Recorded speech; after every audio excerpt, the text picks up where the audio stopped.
ಇದೇನು ಬೇಕರಿಯೋ ಅಥವಾ ಕಸದ ತೊಟ್ಟಿಯೋ ಅಂತ ಜನರು ಪ್ರಶ್ನೆಯನ್ನ ಮಾಡ್ತಾ ಇದ್ದಾರೆ. ಬೇಕರಿಯಿಂದ ತಂದಿದಂತಹ ಕೇಕ್ ಅನ್ನ ತಿಂದು ಮಗು ಅಸ್ವಸ್ಥವಾಗಿದೆ. ಅಷ್ಟರ ಮಟ್ಟಿಗೆ ಅಲ್ಲಿ ಕೇಕ್ ಅನ್ನ ತಯಾರು ಮಾಡ್ತಿದ್ದಾರೆ. ಫುಡ್ ಪಾಯ್ಸನ್ ನಿಂದ ಅಸ್ವಸ್ಥಗೊಂಡಿದ್ದಂತಹ ಮಗುವಿನ ತಂದೆಯಿಂದ ಬೇಕರಿ ಮಾಲೀಕನಿಗೆ ಫುಲ್ ಕ್ಲಾಸ್ ತೆಗೆದುಕೊಳ್ಳಲಾಗಿದೆ. ಮಂಡ್ಯದ ನಾಗಮಂಗಲದಲ್ಲಿ ಬೇಕರಿ ಮೇಲೆ ದಾಳಿಯನ್ನ ಮಾಡಿದ್ದಾನೆ.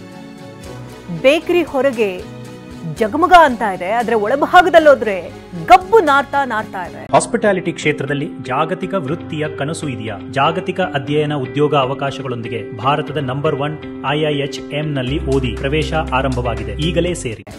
ಕೊಳಕನ್ನ ನೋಡಿ ಸ್ಥಳಕ್ಕೆ ಬಂದಂತ ಅಧಿಕಾರಿಗಳು ಗಾಬರಿಯಾಗಿ ಹೋಗಿದ್ದಾರೆ. ಕೇಕ್ ಪರಿಶೀಲನೆ ವೇಳೆ ಹುಳಗಳು ಕೂಡ ಪತ್ತೆಯಾಗಿದೆ. ಬೇಕರಿ ಅವ್ಯವಸ್ಥೆಯನ್ನ ಕಂಡು ಬೀಗ ಜಡಿದಿದ್ದಾರೆ ಅಧಿಕಾರಿಗಳು. ದೃಶ್ಯಗಳಲ್ಲಿ ನೋಡ್ತಾ ಇರಬಹುದು. ಗಬ್ಬೆದ್ದು ನಾರ್ತಾ ಇದ್ದಂತಹ ಬೇಕರಿಯ ಒಂದು ಕೇಕ್ ಅನ್ನ ತಿಂದು ಮಗುವಿನ ಅಸ್ವಸ್ಥಗೊಳ್ದು ನಂತರದಲ್ಲಿ ಮಗುವಿನ ತಂದೆ ಹೋಗಿ ದಿಢೀರಂತ ಅಧಿಕಾರಿಗಳೊಟ್ಟಿಗೆ ಅಲ್ಲಿಗೆ ರೇಡ್ ಅನ್ನು ಮಾಡಿಸಿದ್ದಾರೆ. ಅಧಿಕಾರಿಗಳಂತೂ ಅಲ್ಲಿನ ಅವ್ಯವಸ್ಥೆ ಯಾವ ರೀತಿ ಇತ್ತು, ಅಲ್ಲಿದ್ದಂತಹ ಕ್ರೀಮ್ ಆಗಿರಬಹುದು ಅಥವಾ ಪದಾರ್ಥಗಳಾಗಿರ್ಬೋದು ಎಲ್ಲದರಲ್ಲೂ ಕೂಡ ಹುಳು ಕಂಡು ಬಂದಿದ್ದರಿಂದಾಗಿ ಅಧಿಕಾರಿಗಳಲ್ಲಿ ಹೌಹಾರಿದ್ದಾರೆ. ಮಂಡ್ಯದ ನಾಗಮಂಗಲದಲ್ಲಿ ನಡೆದಿರುವಂತಹ ಘಟನೆ ಇದು.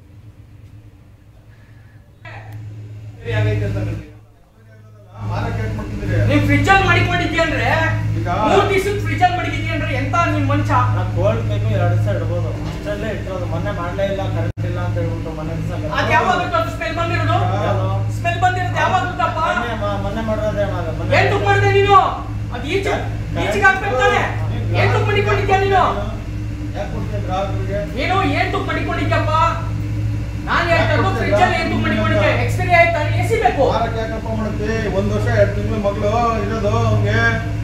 ಮಕ್ಕ ಏನಾದ್ರು ಹೆಚ್ಚು ಕಮ್ಮಿ ಸ್ಮೆಲ್ ನೋಡಿದ್ರೆ ಗೊತ್ತಾಗ್ತದೆ. ನೀವು ಮಾರಕ್ಕೆ ಯಾಕಪ್ಪ ಮಾಡ್ತೀರಾ ಅಂತ ಎಕ್ಸ್ಪೈರಿ ಆಗೈತೆ ಅಂತ ಹೇಳ್ತಾರೆ. ಎಕ್ಸ್ಪೈರಿ ಆಗೋದಲ್ಲ, ಮಾರಕ್ಕೆ ಯಾಕೆ ಮಾಡ್ತಿದ್ದೀರಿ? ನೀವು ಫ್ರಿಜ್ ಅಲ್ಲಿ ಮಡಿಕೊಂಡಿದ್ದೀಯಂದ್ರೆ 3 ದಿವಸ ಫ್ರಿಜ್ ಅಲ್ಲಿ ಮಡಿಕೊಂಡಿದ್ದೀಯಂದ್ರೆ ಎಂತ ನಿಮ್ ಮಂಚ ಕೋಲ್ಡ್ ಬೇಕು 2 ದಿವಸ ಇಡಬಹುದು. ಅಷ್ಟಲ್ಲೇ ಇಟ್ಟೋದು. ಮೊನ್ನೆ ಮಾಡಲೇ ಇಲ್ಲ, ಕರೆಂಟ್ ಇಲ್ಲ ಅಂತ ಹೇಳ್ಬಿಟ್ಟು ಮೊನ್ನೆ ದಿವಸ ಅದು ಯಾವಾಗ ಅದು ಸ್ಮೆಲ್ ಬಂದಿರೋದು?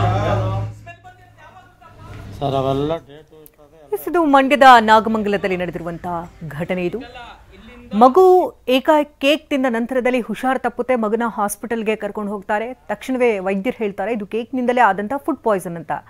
ನಂತರದಲ್ಲಿ ಮಗುವಿನ ತಂದೆ ಆನಂದ್ ಬೇಕರಿಗೆ ತೆರಳುತ್ತಾರೆ. ಮಾಲೀಕನನ್ನ ತರಾಟೆಗೆ ತೆಗೆದುಕೊಳ್ತಾರೆ. ಒಳಭಾಗದಲ್ಲಿ ಹೇಗಿದೆ ಅಂತ ಚೆಕ್ ಮಾಡೋಕೆ ಹೋದ್ರೆ ಅವ್ರಿಗೂ ಕೂಡ ಒಂದು ಕ್ಷಣ ಶಾಕ್ ಆಗಿದೆ. ಅಂದರೆ ಅಷ್ಟರ ಮಟ್ಟಿಗೆ ಅಲ್ಲಿ ಕೊಳೆತು ಗಬ್ಬು ನಾರ್ತಾ ಇದೆ.